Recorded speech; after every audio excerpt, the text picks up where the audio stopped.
próprio vômito, e a porca lavada ao espojadouro de lama. Fiel. Estes são também os meus temores por ele. Mas quem pode impedir o que está para acontecer? Cristão. Bem, conte-me, vizinho fiel, o que lhe aconteceu no caminho? Fiel relata suas tentações. Fiel. Escapei do grande pântano, onde ouvi dizer que você caíra, e cheguei ao portão sem muita dificuldade. Mas encontrei uma mulher muito esperta, cujo nome era Senhora Libertina. Ela quase desviou-me do caminho certo para o caminho da destruição. Cristão, ainda bem que você escapou da sua rede.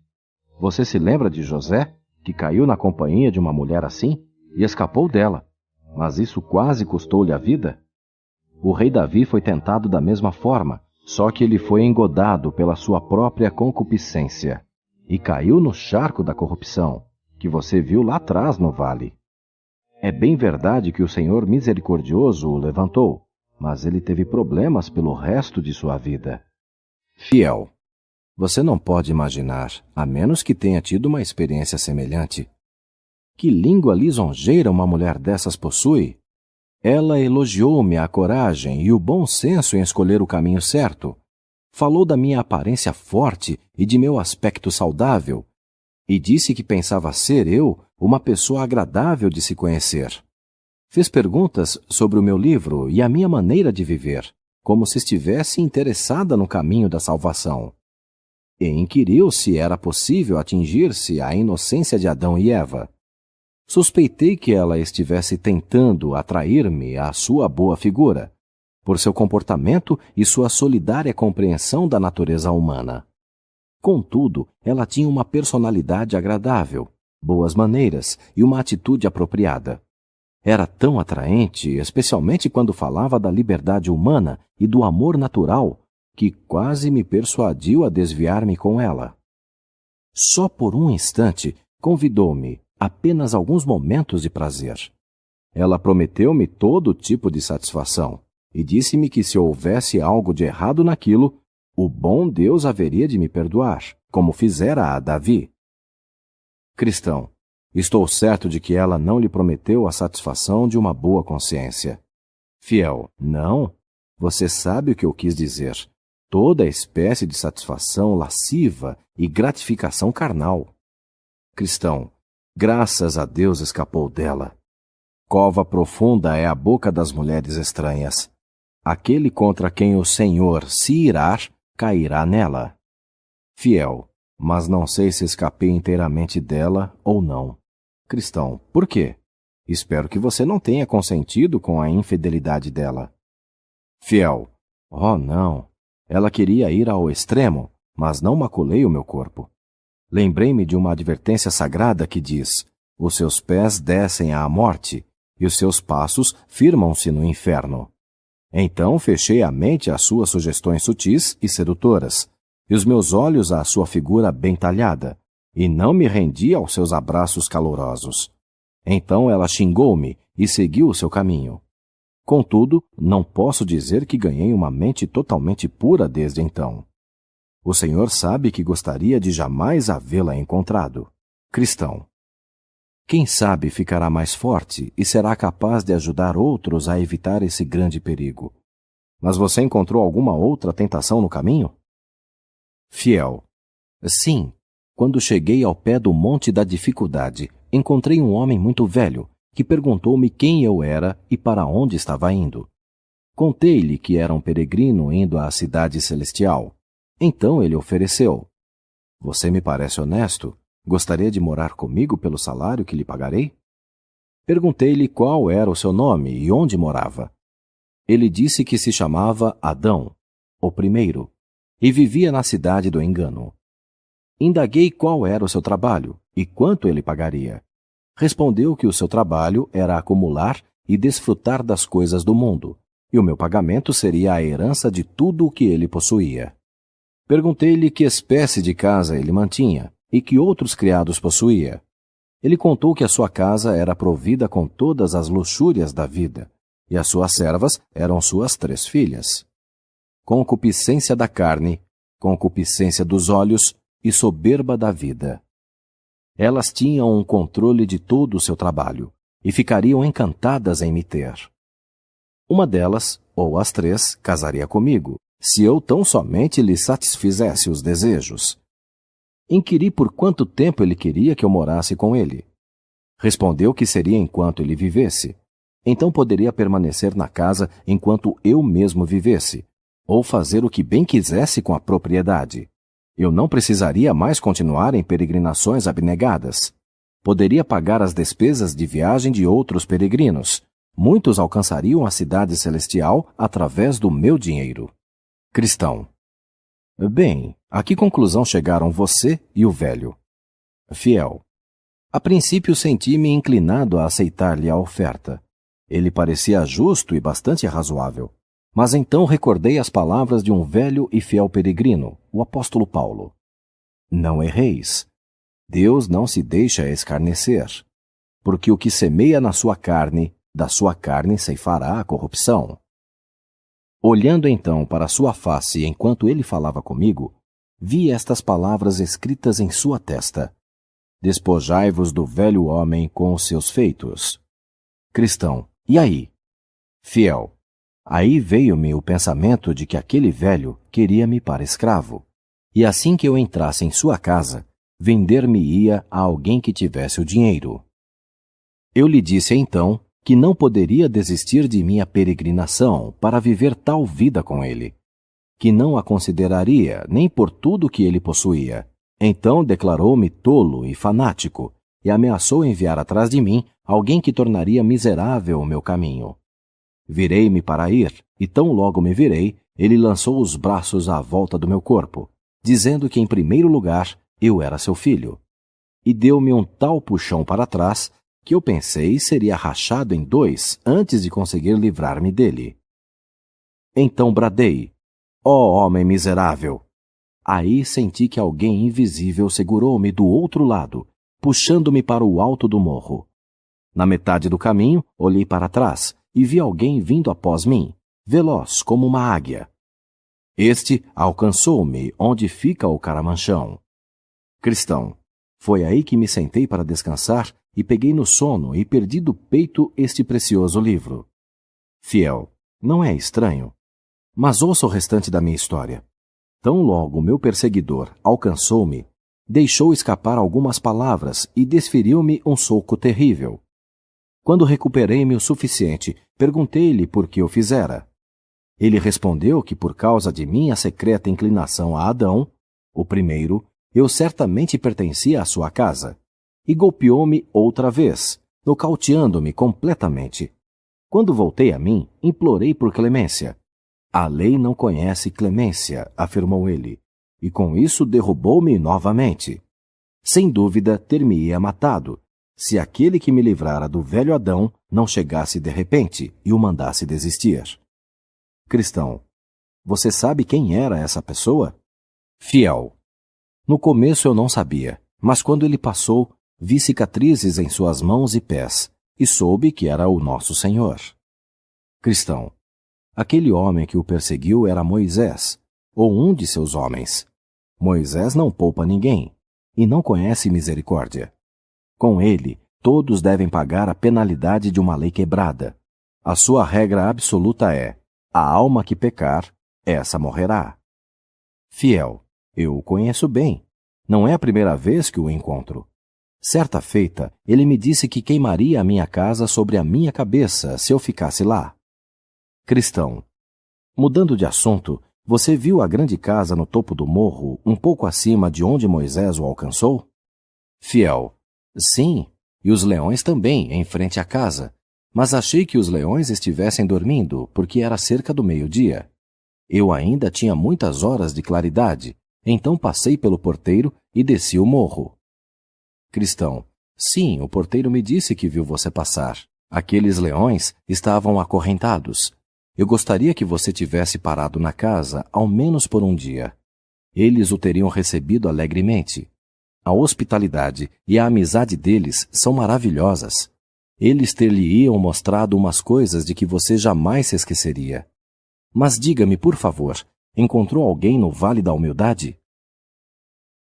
Fiel relata seu encontro com um descontente. Fiel. Sim, encontrei um certo descontente que tentou persuadir-me a voltar com ele. Disse que no vale não havia honra e que lá era o lugar para se perder toda a autoconfiança, bem como a confiança e o respeito dos parentes e amigos, que o senhor orgulho, o senhor arrogância, o egoísta, o glória do mundo e outros não teriam nada mais a fazer comigo depois que eu houvesse estado no vale da humildade. Eles acham, comentou ele, que nenhuma pessoa sábia e com respeito próprio iria para lá. Cristão. E o que você lhe respondeu? Fiel. Admiti que aqueles a quem ele mencionara podiam, num certo sentido, reivindicar parentesco comigo. De fato, eram relacionados a mim, na carne, mas que desde que eu me tornara um peregrino, todos repudiaram-me e eu também os rejeitara. Afirmei que agora eles não eram para mim mais do que aqueles que jamais pertenceram à minha linhagem. Disse-lhe também que ele tinha uma impressão errada a respeito do vale. Que o vale, embora tivesse muitas coisas desagradáveis, provia ao peregrino a disciplina necessária. Antes da honra está a humildade, expliquei-lhe, e um espírito arrogante precede a queda. Além disso, prefiro atravessar este vale para chegar à honra real, a honra reconhecida pelos homens mais sábios, a escolher aquela honra que você e os mundanos consideram valiosa. Cristão. Encontrou mais alguma coisa no vale? Fiel relata seu encontro com o Senhor Vergonha. Fiel. Sim, encontrei-me com o Senhor Vergonha. Ele disse que o seu nome era Vergonha, mas depois de estar um pouco com ele, achei que esse nome não lhe era apropriado, e que poderia estar usando um nome falso. Era realmente envergonhado, mas não de si mesmo, o que poderia bem ter sido, nem de qualquer coisa que dissesse ou fizesse. Ele envergonhava-se de mim e de meus modos de peregrino. Por quê? O que ele lhe disse? Fiel. Ele fazia objeções à minha religião. Disse que era deplorável, baixo, vergonhoso uma pessoa renunciar à sua vontade e à sua vida para tornar-se um servo da religião. Que uma consciência sensível era uma fraqueza efeminada, e que tomar cuidado com as palavras, a atitude e a conduta, prendendo-se a regras que destruíam a liberdade, a qual todas as pessoas valentes destes tempos estão acostumadas, faria da pessoa o ridículo e o alvo de riso da sociedade atual. Ele frisou que não foram muitos os sábios, nem muitos os nobres, nem muitos os grandes homens de nossa época, que se tornaram totalmente peregrinos. Disse que os peregrinos eram, na maior parte, os infelizes, os ignorantes e os de baixa renda, que aqueles da alta classe que se declararam a favor do estilo peregrino tinham interesses particulares, faziam-no por lucro ou razões egoístas. Ele tentou deixar-me envergonhado de muitas coisas nas quais os peregrinos acreditam ou praticam. Asseverou que era uma vergonha um homem sentar-se chorando e lamentando sob um sermão, e então voltar para sua casa suspirando, que era uma vergonha pedir perdão ao próximo por faltas triviais, ou fazer restrições por injustiças cometidas. Cristão. E o que você lhe disse? Fiel. A princípio, eu mal sabia o que dizer. Senti o sangue subir-me ao rosto. Talvez estivesse com vergonha de mim mesmo por não ter pronta uma boa resposta. Graças a Deus, porém, lembrei-me finalmente das palavras do Mestre.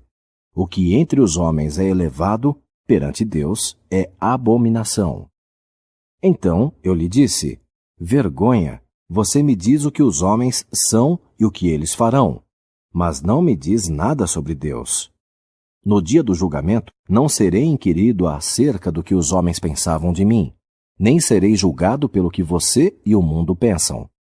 Serei julgado pela palavra de Deus. O que Deus diz é melhor, ainda que o mundo todo seja contra. Sabendo então que Deus escolheu este caminho para os homens e que Ele deseja uma consciência sensível, e sabendo que aqueles que se acham dispostos a tornar-se tolos aos olhos do mundo, por amor a Deus, são os mais sábios, e que o pobre que ama a Cristo é mais rico que aquele que o rejeita. Ainda que seja o maior deste mundo, vá embora e deixe-me a sós. Você é um inimigo da minha salvação. O Senhor afirma: se alguém envergonhar-se de mim e da minha palavra, envergonhar-me-ei dele quando eu estiver na glória do meu Pai. Se eu acolher você, um inimigo de minha alma e de Jesus Cristo, contra a soberana vontade do meu Senhor, como poderei fitá-lo no dia da sua volta e como poderei esperar as suas bênçãos? Mas descobri que Vergonha era um vilão audacioso e persistente. Não era alguém de quem se pudesse livrar facilmente. Ele continuou a seguir-me, sussurrando-me aos ouvidos, volta e meia, a minha insinceridade, os meus erros e todas as imperfeições de um peregrino. Finalmente eu disse-lhe que poderia calar-se, que ele mesmo era um hipócrita, que eu gloriava-me em minhas fraquezas e que toda a sua conversa era em vão. Por fim, deixei-o atrás e comecei a cantar. Tentações vindas a um peregrino, se ele atendeu à chamada do céu, de todos os lodos atacam-lhe a carne. Elas vêm e tornam a vir. Elas dominariam um homem e o destruiriam completamente se o pudessem. Então, peregrino, guarde-se contra o pecado, e em teu Deus poderoso seja forte. Cristão, alegra-me que você tenha resistido tão bem a esse vilão. Concordo plenamente com você que ele tem o nome errado, porque é audacioso ao seguir-nos pelas ruas e tentar deixar-nos envergonhados perante os homens. Isto é, envergonhar-nos do que é bom. Ele não faria isto se não fosse tão imprudente. Mas vamos resisti-lo, porque não obstante toda a sua aparente bravura, ele é na realidade o chefe dos tolos. Os sábios herdarão honra, escreveu Salomão, mas os loucos tomam sobre si vergonha. Fiel. Sim, penso que deveríamos clamar àquele que nos teria feito destemidos para a verdade, a fim de que nos ajudasse contra esse impostor, o Senhor Vergonha, e assim estaríamos livres de sua presença e influência. Contudo, devemos ser cuidadosos para não ofender humildade, o nosso bom amigo e ajudador. Cristão, você fala a verdade, irmão, mas encontrou alguma outra dificuldade no vale? Fiel. Não, porque tive luz solar pelo resto do caminho através daquele vale, e também no vale da sombra da morte. Cristão, ótimo, que bom que tenha sido assim. Agora, enquanto eles seguiam o caminho, havia um homem andando no outro lado da estrada, indo na mesma direção. Seu nome era Locás. Fiel chamou por ele. Amigo, aonde vai? Está indo para a pátria celestial? Locás. Sim, é para lá que estou indo. Fiel. Que bom! Então espero que possamos ter a sua boa companhia. Cristão e Fiel juntam-se a Locás. Locás, atravessando a estrada. Claro, ficarei encantado em seguir com vocês. Fiel. Então venha, e sigamos juntos. Podemos falar de coisas muito úteis. Locás. Isso me agrada. Falar de coisas boas com vocês ou qualquer outra pessoa me é muito agradável. Estou alegre por encontrar pessoas interessadas nas melhores coisas da vida. Porque, para lhes dizer a verdade, há pouca gente nestes dias que deseje falar de coisas de valor. A maioria de nossa geração está interessada apenas em coisas triviais e sem proveito. Que angústia isso tem sido para mim! Fiel. Isto é realmente lastimável, pois o que neste mundo é mais digno de nossa conversa que as coisas de Deus. Locás. Gosto muito de você. As suas palavras são cheias de convicção. E o que seria tão prazeroso e proveitoso quanto falar das coisas celestiais? Isto é, se a pessoa tem qualquer interesse no que é maravilhoso e duradouro. Por exemplo, se a pessoa gosta de discutir história ou os mistérios da vida, ou se lhe agrada pensar em milagres, onde acharia registros tão fidedignos e tão maravilhosamente relatados como nas Sagradas Escrituras? Fiel. Isso é verdade, mas ser beneficiado por essas coisas deveria ser o nosso alvo. Locás. É o que digo. Falar desses assuntos é muito proveitoso, porque fazendo isso, a pessoa pode obter conhecimento de muitas coisas, tais como a vaidade das coisas terrenas e o valor das coisas lá em cima. Isso, de modo geral, para ser específico, a pessoa pode, através disso, entender a necessidade do novo nascimento, a insuficiência de nossas obras, a necessidade da justiça de Cristo e assim por diante. Ademais, pode-se aprender o que é arrepender-se, crer, orar, sofrer, etc. E pode-se ainda conhecer as grandes promessas e consolações do Evangelho, para o próprio conforto, aprender a refutar as falsas doutrinas e opiniões, a defender a verdade e até a instruir o ignorante. Fiel. Tudo isto é verdade, e alegra-me ouvi-lo dizer tais coisas. Locás. Ai de mim!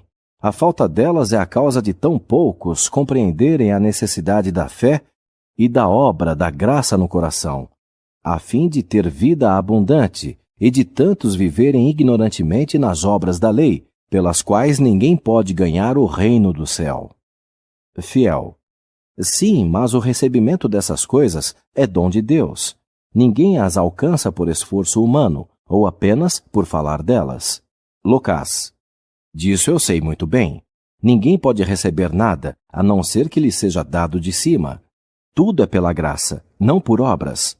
Eu poderia dar-lhe 100 passagens da Escritura que comprovam isso. Fiel. Bem, então o que devemos discutir desta vez? Locás. Qualquer coisa que você deseje. Falarei de coisas celestiais ou terrenas, morais ou espirituais, sagradas ou profanas, passadas ou futuras, estrangeiras ou da pátria, essenciais ou circunstanciais, contanto que tudo seja feito de modo proveitoso.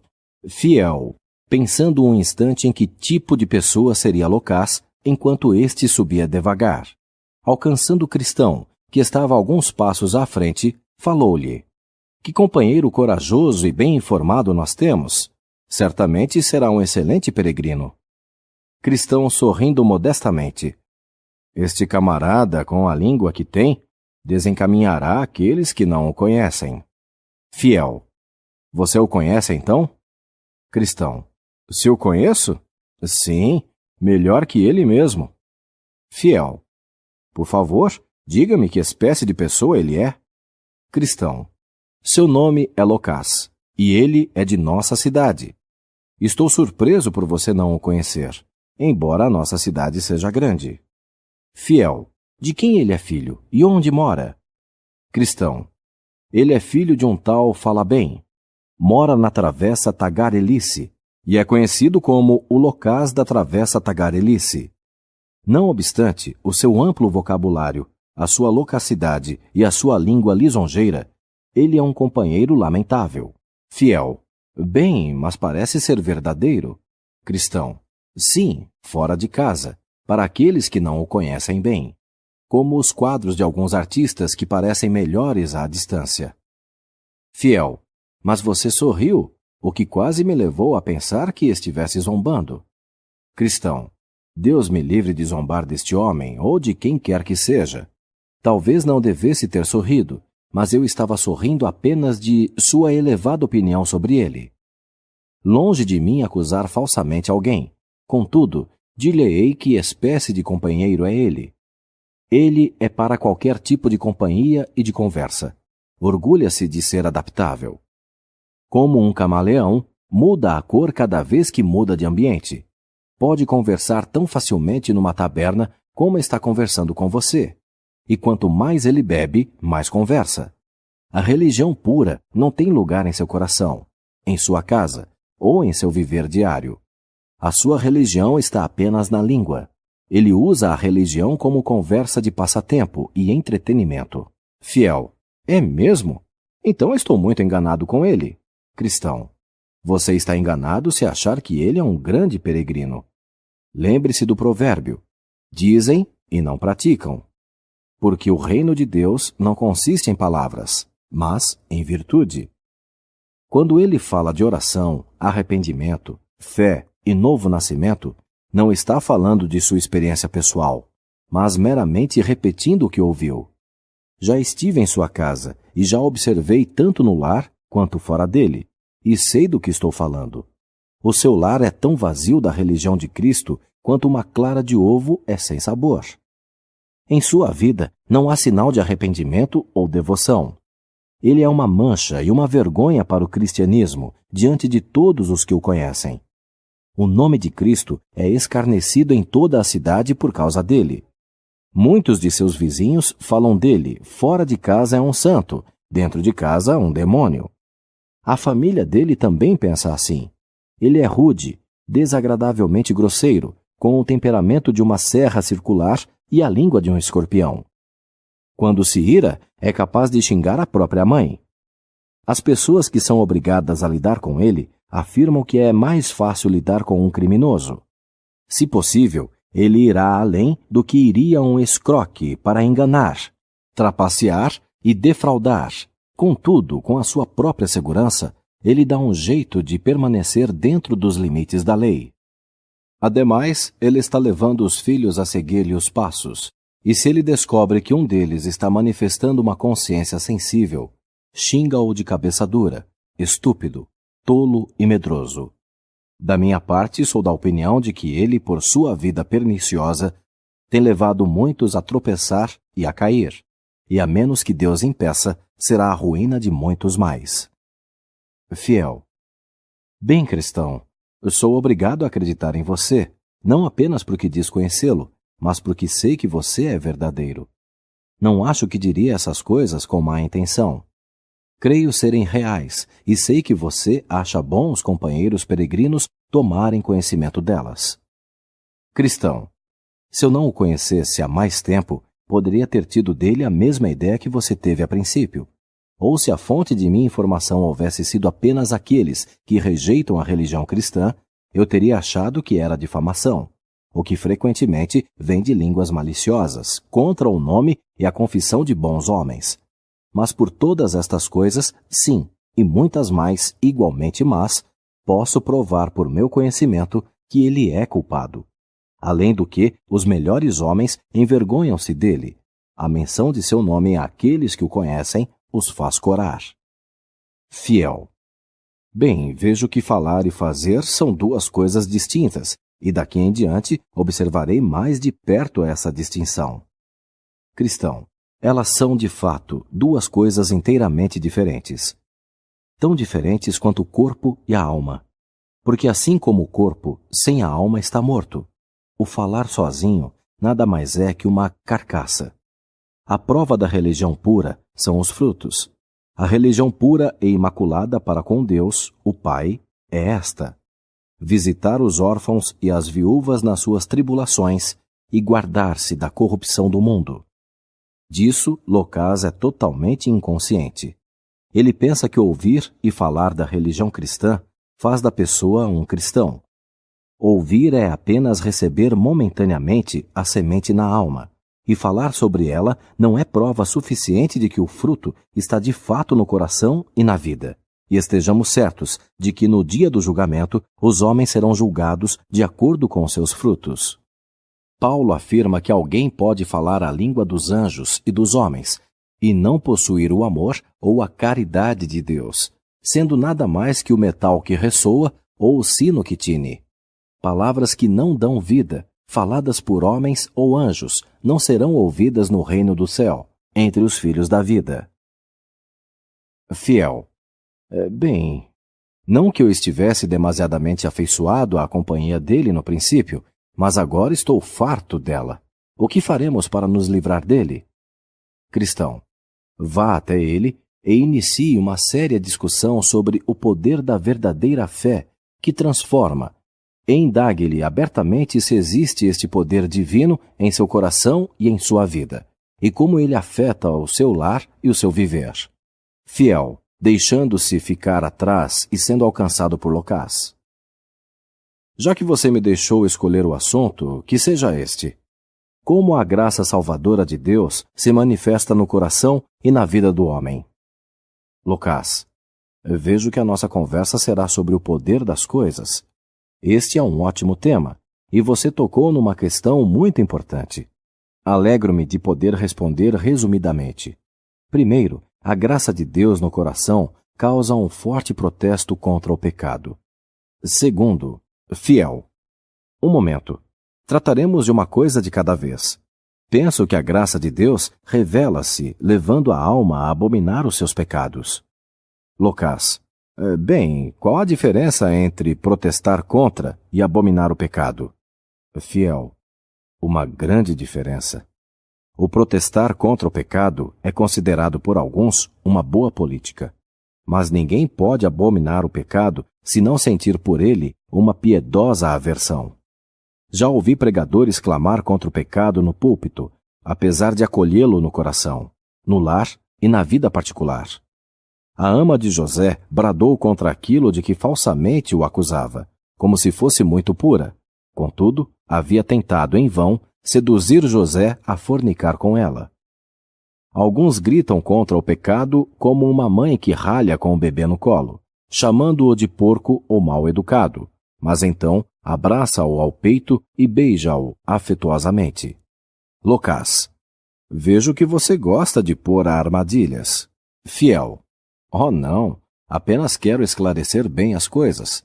Mas qual é o segundo meio pelo qual você provaria que a pessoa tem a graça de Deus no coração? Lucas. Quando ela tem um amplo conhecimento da verdade do Evangelho. Fiel. Este sinal deve vir primeiro. Mas, primeiro ou por último, isso também é falso. Porque um grande conhecimento da verdade do Evangelho, incluindo o conhecimento da obra da graça no coração do homem, pode ser obtido de outras pessoas, por alguém que não possua essa graça no próprio coração. Paulo diz que alguém pode ter todo o conhecimento e entender todos os mistérios, e mesmo assim, nada ser. Cristo asseverou: se sabeis essas coisas, bem-aventurados sois, se as fizerdes. Ele não disse que a pessoa é feliz por as conhecer. Ele não atribuiu a bênção ao conhecimento que não produz ações. Não é suficiente conhecer a verdade, é preciso obedecê-la. Portanto, o seu sinal não tem valor. Um amplo conhecimento agrada a locazes e a ostentadores, mas um coração fiel e obediente agrada a Deus. Não que o coração possa se tornar correto sem o conhecimento da verdade, pois sem isso ele não seria digno de confiança. Mas o conhecimento sem a experiência e as boas obras é inútil. Dá-me entendimento, pede o salmista, guardarei a tua lei e observá-la-ei de todo o coração. Lucas. Vejo que você estudou as Sagradas Escrituras para argumentação e para apanhar as pessoas naquilo que falam. Isso não é edificante. Fiel. Ora, talvez você tenha outro sinal ou prova da obra da graça salvadora no coração. Lucas. Não tenho, e sinto que não concordaremos. Fiel. Bem, se você não tem provas, darei as minhas, com a sua permissão. Lucas. Use o seu discernimento. Fiel. A obra da graça na alma manifesta-se tanto àquele que a possui quanto a todos os que a conhecem. A graça de Deus no coração traz à pessoa a convicção do pecado, especialmente do pecado da incredulidade, e revela a corrupção da sua natureza. Isso a faz sentir que será eternamente condenada, a menos que encontre a misericórdia de Deus, através da fé no Senhor Jesus Cristo. Tal convicção e perspectiva operam nela um profundo pesar e vergonha pelo pecado. Então, por meio do poder do Espírito Santo e da Palavra de Deus, lhe é revelado o Cordeiro de Deus, o sacrifício perfeito pelo pecado, o Salvador do mundo, bem como a necessidade de aceitá-lo imediatamente como o único caminho da salvação. Isso cria na pessoa a fome e a sede de justiça, o que a leva a arrepender-se e a crer em Cristo para perdão e salvação. Agora, a profundidade de sua alegria e paz, de seu amor e santidade, de seu crescimento no conhecimento e no serviço de Cristo, serão determinados pela quantidade e força de sua fé.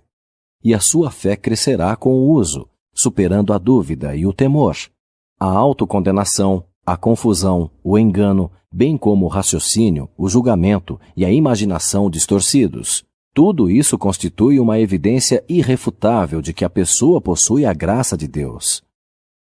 Esta graça manifesta-se aos outros de duas maneiras.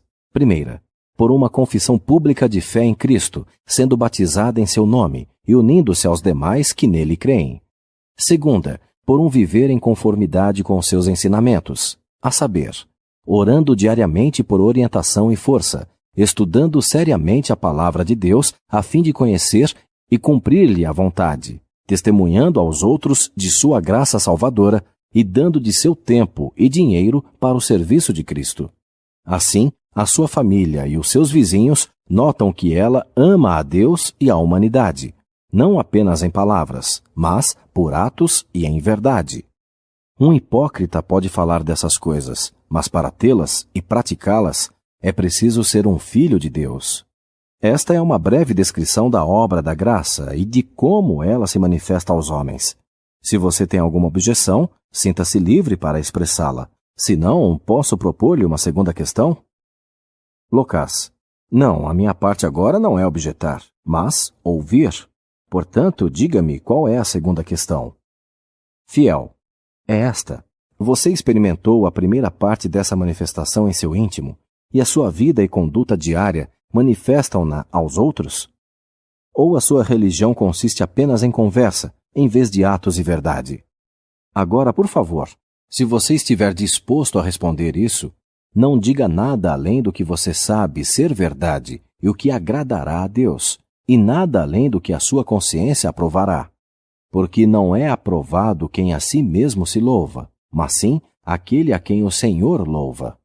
Ademais, dizer que sou desse modo quando o meu viver e os meus vizinhos atestam que estou mentindo é absolutamente pecaminoso.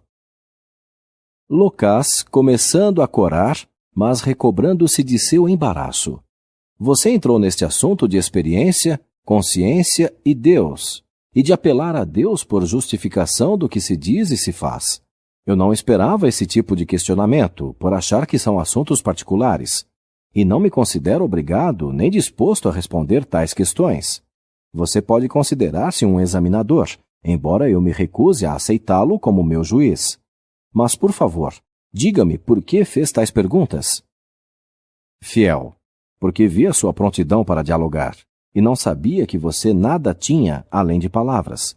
Além de que, para dizer-lhe a verdade, ouvi dizer que a sua religião consiste apenas de palavras, e que seu viver cotidiano contradiz o que você fala.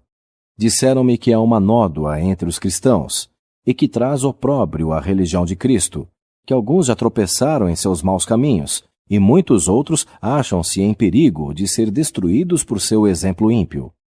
Além disso, contaram-me que a sua religião, as suas tabernas, a sua cobiça, impureza, blasfêmias, mentiras e companhias imorais andam juntas. O provérbio diz que uma prostituta é uma vergonha a todas as mulheres. Assim também, você é uma vergonha a todos os cristãos professos. Locas.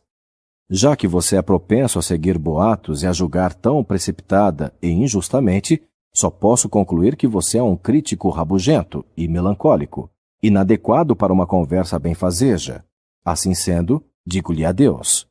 Cristão, havendo parado por um instante pouco à frente deles, caminha agora ao lado de Fiel. Eu lhe disse como seria. As palavras e a luxúria desse homem não combinam. Ele preferiu deixar sua companhia e desviar-se da verdade a arrepender-se e permitir que Cristo lhe mude a vida. Mas deixe-o ir. A perda é só dele. Ele poupou-nos da dificuldade de separarmos-nos dele.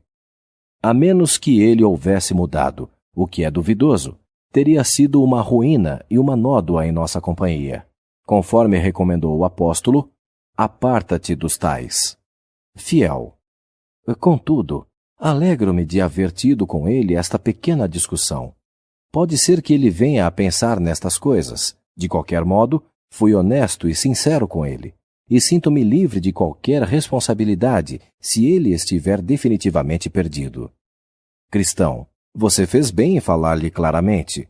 Hoje são poucos os que tratam tão fielmente com as almas, e esta carência leva as pessoas a subestimar a fé cristã. Quando esses embusteiros locazes, cuja religião é apenas palavras, e cujo viver é devasso, e a conversa fútil, são admitidos no relacionamento dos cristãos com a esperança de que se convertam ou contribuam financeiramente, o povo do mundo fica confuso. Os sinceros angustiam-se e o cristianismo fica maculado. Eu gostaria que todos os cristãos tratassem esse tipo como fez você. Então eles seriam verdadeiramente convertidos, ou mostrariam quem são e deixariam a congregação dos salvos.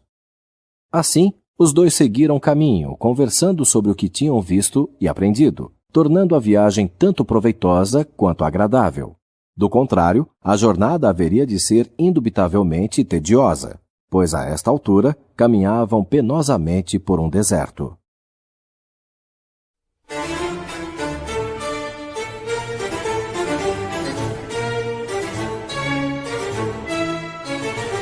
Capítulo 6. A feira e a cidade da vaidade. Evangelista prediz dificuldades. Quando Cristão e Fiel estavam quase fora do deserto, o seu bom amigo Evangelista os alcançou. Depois de saudá-los, Evangelista perguntou: Como tem passado desde que os vi pela última vez? O que vocês viram em sua jornada? E como tem se conduzido?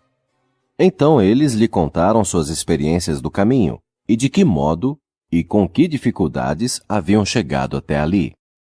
Evangelista: Graças a Deus, estou muito contente. Não por vocês terem sofrido provações, é claro, mas por terem obtido vitórias, e não obstante suas imperfeições e equívocos, haverem continuado no caminho. Os defensores replicaram que, pelo que podiam ver, os prisioneiros eram homens sossegados e sóbrios, sem intenção de prejudicar, e que eram menos merecedores do tratamento recebido que muitos deles ali na feira. Então houve uma troca de palavras iradas, e logo rompeu uma luta na qual alguns foram seriamente feridos. Os peregrinos agiram sabiamente o tempo todo, não se mostrando indispostos com ninguém. Aquilo encolerizou ainda mais os delegados. Eles tornaram a levar os peregrinos aos examinadores, dessa vez acusando-os de haver causado a briga e toda a confusão na feira. Os investigadores surraram-nos mais severamente, penduraram-lhes pesados ferros ao pescoço e fizeram-nos marchar para cima e para baixo pelas ruas da cidade, como um exemplo de terror para que ninguém se juntasse a eles, nem tentasse levantar um tumulto em seu favor. Cristão e Fiel comportaram-se tão bem, suportando a sua desgraça e vergonha com tanta brandura e paciência, que muitas das testemunhas passaram para o seu lado, enfurecendo ainda mais os seus perseguidores. Tornaram-se tão encolerizados que decidiram matá-los. Proclamaram solenemente que nem a jaula, nem os ferros haviam subjugado aqueles insurretos, e que agora deveriam morrer por haverem instigado rebelião e enganado os fregueses na feira. Então, os dois foram trancados novamente na jaula de ferro, aguardando ordens posteriores, e seus pés foram presos ao tronco. Aqui, eles recordaram o que lhes dissera o seu fiel amigo Evangelista, e louvaram ao Príncipe da Paz, que sofrera antes deles, por considerá-los dignos de sofrer vexame por seu nome.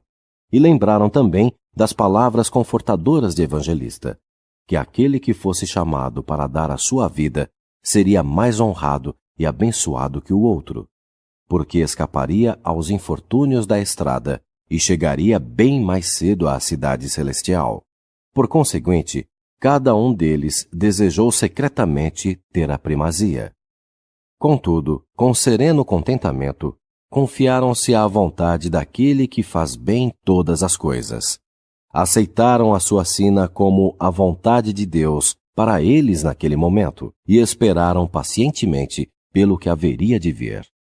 Levados a julgamento. No momento oportuno, as autoridades levaram-nos a julgamento, a fim de condená-los. O juiz era o senhor Ódio ao Bem. Sua acusação era essencialmente a mesma, embora variasse um pouco na forma. O teor era que eles eram antagônicos às regras e ao comércio da feira, e perturbadores da paz, que haviam criado tumulto e divisão na cidade, e que tinham persuadido algumas pessoas boas e honestas a abraçar a sua doutrina perigosa e peçonhenta. Então Fiel replicou que ele apenas se opusera àquilo que contrariava a palavra e a vontade de seu senhor e guia, o Criador e o governador do universo. Quanto ao distúrbio, não fui eu que o criei, visto que sou um homem de paz, declarou ele. E as pessoas a quem conquistamos fizeram a sua escolha ao ver a verdade e a nossa inocência, bem como a crueldade e a injustiça daqueles que nos condenam. Eles simplesmente passaram para o lado certo. E já que vocês falaram de seu rei, que não é outro senão Belzebu, o inimigo de todo o bem, eu o desafio, bem como a todas as suas legiões.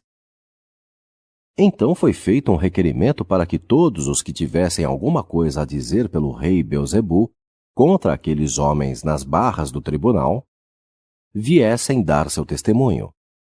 3 pessoas vieram à frente: o senhor Inveja, o senhor Superstição e o senhor Engano.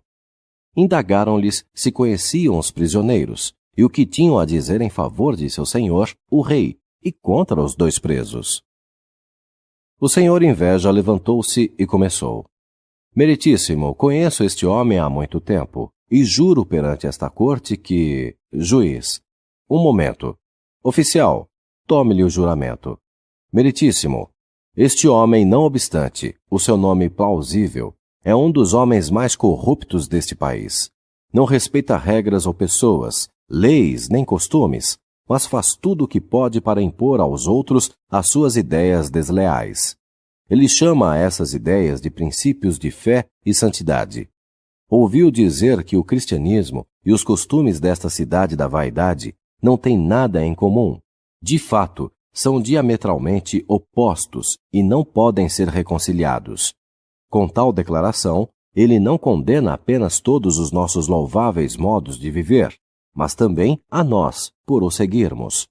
Eu poderia dizer muito mais, não quero, porém, ser tedioso à corte, e há outros para testemunhar. Mas, se necessário, quando os demais cavalheiros houverem dado seus testemunhos, estender-me-ei em minhas palavras, a fim de que nada seja omitido. Então, o juiz chamou Superstição e perguntou: Vê esse homem no tribunal? O que você pode, pelo rei e senhor desta cidade, dizer contra ele? Antes que Superstição falasse, fizeram-no pronunciar o juramento. Superstição. Meritíssimo, não sou muito relacionado a este homem, nem gostaria de sê-lo. No entanto, uma coisa eu sei, que ele é um grande encrenqueiro. Outro dia, conversando comigo, afirmou que a nossa religião não era de Deus, e que ninguém poderia agradar a Deus seguindo-a. Isso significa que ele nos acusa de adorar em vão, de que ainda estamos em nossos pecados e de que seremos finalmente condenados. Então foi a vez de Engano jurar e dizer o que sabia. Engano. Meritíssimo e cavalheiros do júri, conheço este homem há um longo tempo e o tenho ouvido dizer coisas que não devem ser proferidas. Já ouvi-o blasfemar contra o nosso nobre príncipe Belzebu e condenar seus honoráveis amigos. O Lorde Velho Homem, o Senhor Deleite Carnal, o Lorde Volúpia, Lorde Vanglória, Lorde Luxúria, o Senhor Voracidade e todo o restante de nossa nobreza. E ele ainda disse que se todos aqui pensassem como ele, nenhum desses grandes cidadãos permaneceria nesta cidade. Ademais, meritíssimo, ele não temeu falar mal do Senhor, seu juiz devidamente designado, chamando-o de ímpio vilão. Com muitos termos igualmente caluniosos, ofendeu o bom nome do homem mais proeminente desta cidade. Quando Engano terminou de testemunhar, o juiz, ódio ao bem, dirigiu-se ao acusado.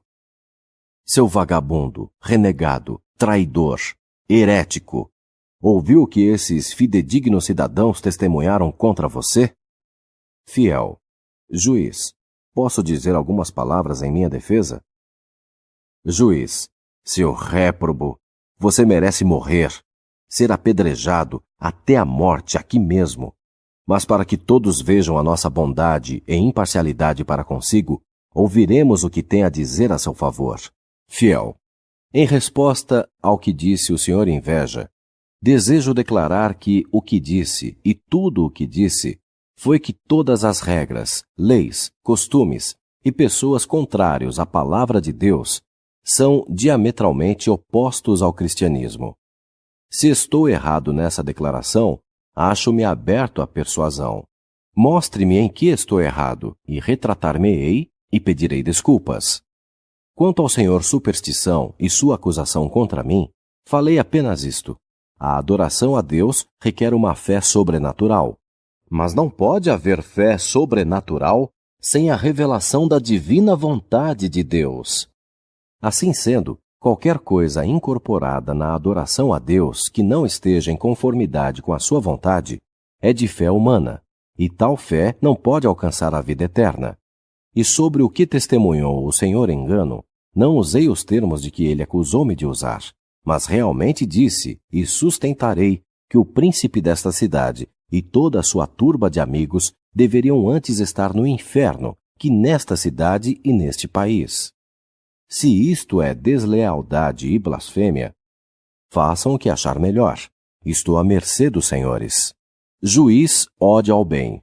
Senhores do júri, vocês veem este homem por cuja causa levantou-se este grande tumulto na cidade, e ouviram o que esses dignos cavalheiros testemunharam contra ele.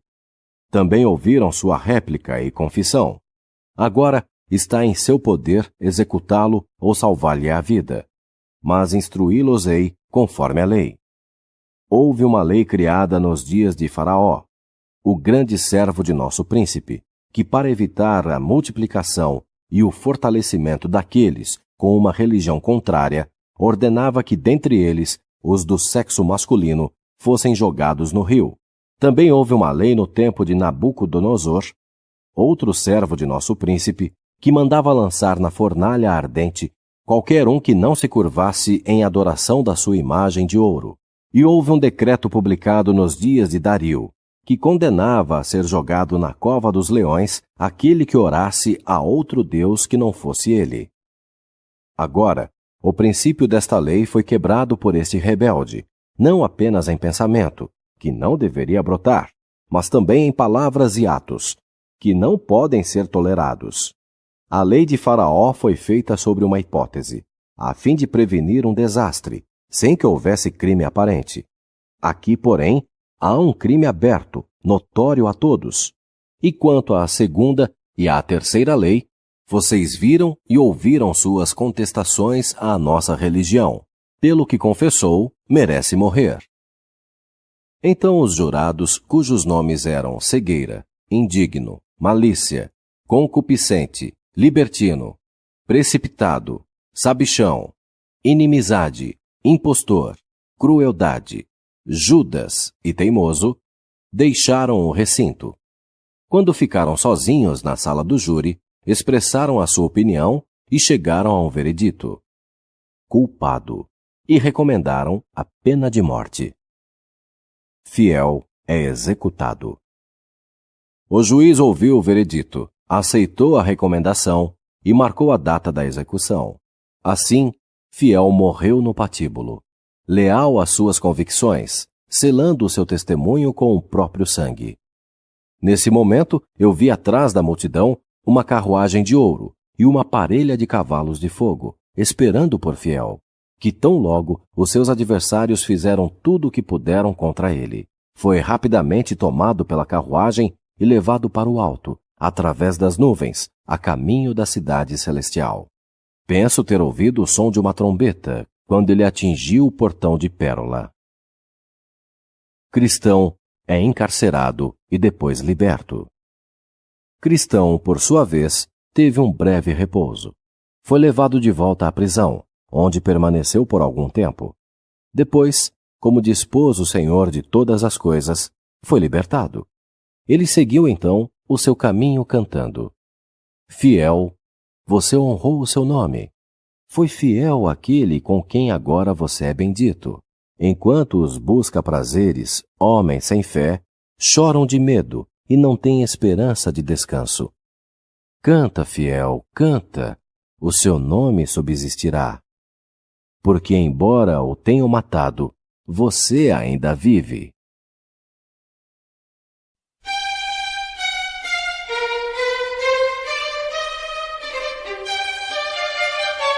Capítulo 7. Jornada às Montanhas Deleitáveis. Acompanhado por Esperançoso.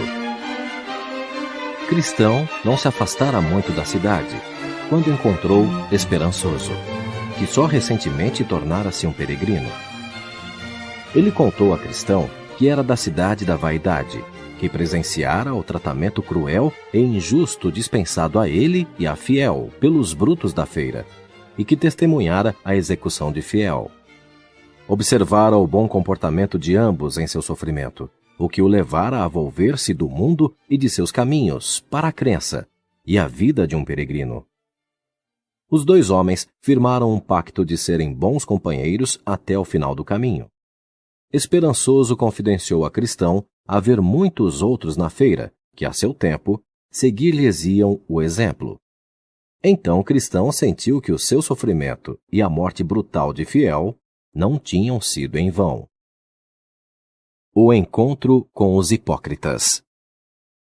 Não tinham ido muito longe quando alcançaram um homem chamado Astucioso, que admitiu ser da cidade de Boas Falas e estava indo à cidade celestial.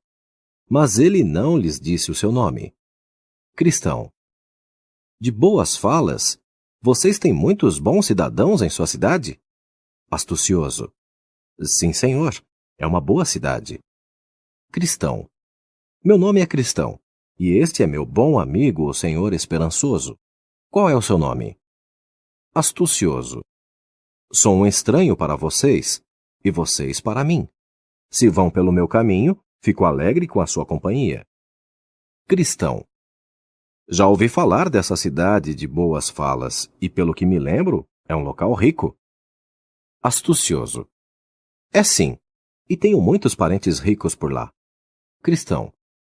Quem são os seus parentes lá, se posso perguntar? Astucioso. Quase todo mundo na cidade. Os mais proeminentes são o Lorde Vira-Casaca, o Lorde Oportunista, o Lorde Boas Falas, de cujos antepassados a cidade leva o nome, e também os senhores Bajulador, Duas Caras, Qualquer Coisa, e o pastor da maior igreja, o reverendo Língua Dobre, que é irmão de minha mãe. E para dizer-lhe a verdade, sou um membro da nobreza, embora o meu bisavô tenha sido um remador de barco, e a maior parte de minha propriedade haja sido adquirida por eles, por meio dessa ocupação. Cristão. Você é casado? Astucioso. Sim, e minha esposa é uma dama benquista, filha de uma senhora refinada, culta, a dona de simulação. Ela vem de uma família muito ilustre e alcançou uma tal sociabilidade que sabe como ser agradável e solícita ao grande e ao humilde, ao rico e ao pobre, ao príncipe e ao camponês. É verdade que a nossa religião é um pouco diferente dessa de natureza austera, em 2 pontos. Primeiro, nunca lutamos contra a corrente. Seguimos aquele verso das Escrituras, que diz: quando estiver em Roma, haja como os romanos. Segundo, somos mais zelosos pela religião, quando ela se nos apresenta com uma capa de cultura e uma conduta popular. Quando a religião caminha ao sol com sapatos brilhantes e é aplaudida pelas pessoas, alegramo-nos em ser contados entre os seus seguidores. Mas sabemos como nos retirar da religião quando ela se apresenta andrajosa, sem educação ou dinheiro, e não é aceita pelas classes mais elevadas. Então Cristão achegou-se para o lado de Esperançoso e cochichou. Parece-me que este camarada é o senhor Astucioso de Boas Falas. Se for, estamos com o maior embusteiro deste país. Pergunte-lhe, sugeriu Esperançoso. Ele não deve ter vergonha do próprio nome. Cristão foi até ele e indagou. O seu nome não é Astucioso? Você não é conhecido como o Astucioso de Boas Falas? Astucioso. Esse não é o meu nome verdadeiro. É um apelido que me foi dado por aqueles que não gostam de mim. É um opróbrio, e tenho de suportá-lo em toda a parte. Mas outros homens bons tiveram de carregar os seus, antes de mim.